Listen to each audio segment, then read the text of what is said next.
Comment éviter de trop manger quand on se sent triste?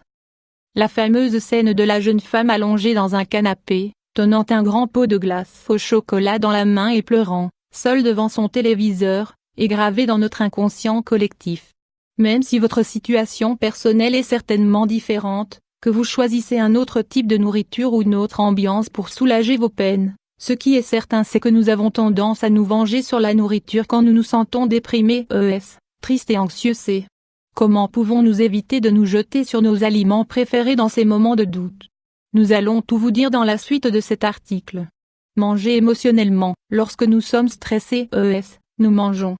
Lorsque nous sommes tristes, nous mangeons. Lorsque nous nous sentons anxieux, nous mangeons aussi. Pourquoi réagissons-nous de cette manière face à des stimuli négatifs? Les êtres humains ont une fâcheuse tendance à se réfugier dans la nourriture lorsque quelque chose ne va pas. Cette action, qui paraît normale à tout le monde, peut devenir une mauvaise habitude de laquelle il peut être difficile de se dépêtrer. Dépendre d'un aliment, ou de plusieurs, pour satisfaire nos besoins émotionnels les plus profonds n'est pas du tout une bonne idée. Nous devrions manger uniquement quand notre corps l'exige d'un point de vue physiologique, et non psychologique. Nous pensons que si notre estomac nous fait souffrir, c'est qu'il a faim et que nous devons donc lui apporter de la nourriture. Cependant, ce signal est bien souvent envoyé par notre esprit ou par nos émotions, car nous sommes habitués à recevoir une récompense rapide dans certaines circonstances. Le soulagement immédiat que nous ressentons en consommant de la nourriture peut être une arme à double tranchant, car nous devenons habitués à atteindre un certain résultat et que nous développons une certaine accoutumance. Exactement comme avec la drogue. L'acte de se nourrir doit être influencé uniquement par l'appétit, non pas par les émotions ou l'état d'esprit.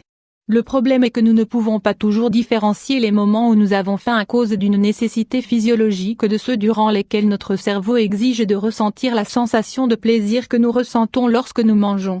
Notre cerveau veut obtenir une récompense similaire à celle qu'il a l'habitude d'obtenir. Et comme nous l'habituons bien souvent à être satisfaits grâce à la nourriture, c'est de la nourriture qu'il va demander, même si notre estomac n'en a pas besoin ou que nous venons tout juste de finir de déjeuner. Lorsque nous expérimentons des émotions négatives, nous mangeons. Un carré de chocolat quand nous sommes tristes, un gâteau quand nous sommes anxieux. Le cerveau reçoit cette satisfaction immédiate et y devient habitué.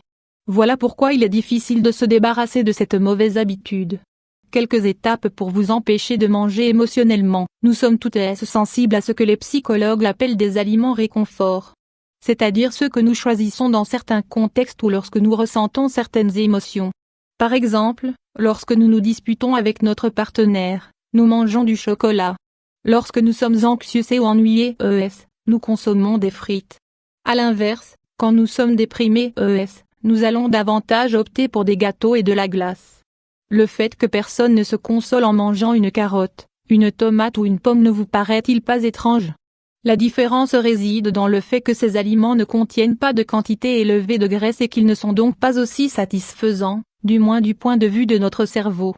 Il s'agit du premier signal d'alerte que nous devons prendre en compte pour éviter de ne plus manger émotionnellement. Voici une liste complète des étapes qui devraient vous permettre de vous défaire de cette mauvaise habitude.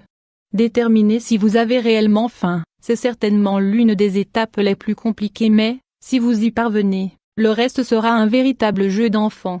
Si vous faites très attention, vous allez vous rendre compte que la tristesse vous pousse à manger des choses qui, à n'importe quel autre moment de votre journée ou de votre vie, ne vous viendraient même pas à l'esprit. La faim physiologique est graduelle, elle peut attendre et elle est ouverte à diverses options culinaires. Elle ne génère pas de sentiments négatifs à l'égard des aliments, elle veut simplement être satisfaite. À l'inverse, la faim émotionnelle est soudaine et urgente, elle exige des nourritures spécifiques, elle génère de la culpabilité et de la honte. Elle n'apporte aucun sentiment de plénitude. Le fait de savoir si votre sensation de faim est légitime ou non peut aussi avoir quelque chose à voir avec les quantités de nourriture que vous avez envie d'ingérer. Lorsque votre appétit trouve sa source dans un besoin physiologique, vous serez satisfait après avoir ingéré peu d'aliments. À l'inverse, si votre faim est émotionnelle, vous allez devenir un puits sans fond. Il est probable qu'après avoir ingéré tout ce qui vous est passé sous la main, vous ayez mal au ventre, envie de vomir et de dormir. Identifiez les moments où vous mangez par goût. Prêtez attention à la manière dont vous vous sentez est très important pour savoir si vos envies de manger sont légitimes ou non.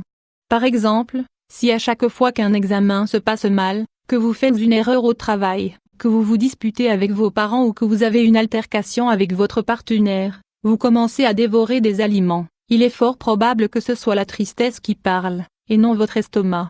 Analysez les situations de la manière la plus objective possible. Essayez de déterminer les moments où vous êtes plus enclin à manger de manière incontrôlable. Cela vous permettra de ne plus vous précipiter sur votre réfrigérateur et de garder la tête froide. Dissimuler les tentations. Cette étape peut vous paraître un peu exagérée, mais elle est diablement efficace dans les premiers temps où vous tentez de contrôler votre consommation de nourriture.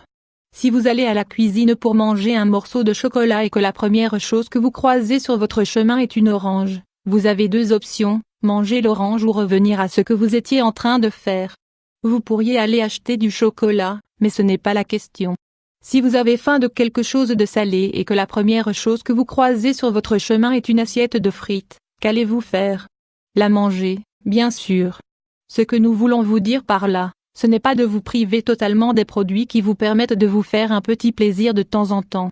Mais que moins vous en avez chez vous, et plus ils sont cachés au fin fond de vos placards, moins vous vous jetterez dessus au premier déséquilibre émotionnel que vous ressentez. Gardez le contrôle. Vous avez maintenant identifié les moments où vous mangez émotionnellement, et ceux où vous vous comportez normalement. Désormais, vous devez pouvoir vous concentrer sur autre chose, tout en gardant le contrôle de la situation. L'impulsion qui vous pousse à manger quand vous êtes triste sera très forte, mais vous allez devoir être ferme et maintenir vos engagements avec vous-même pour gagner cette bataille. Essayez de faire des activités qui vous font plaisir ou qui vous permettent de vous sentir bien, comme lire un livre, regarder un épisode de votre série préférée ou un film, écouter de la musique, sortir marcher, aller faire des courses, faire du yoga, parler à une amie. Les options sont si nombreuses qu'il nous faudrait un article entier pour les lister. Vous avez le pouvoir de trouver du bonheur dans chacun des instants de votre vie, faites-le donc en dehors de la nourriture.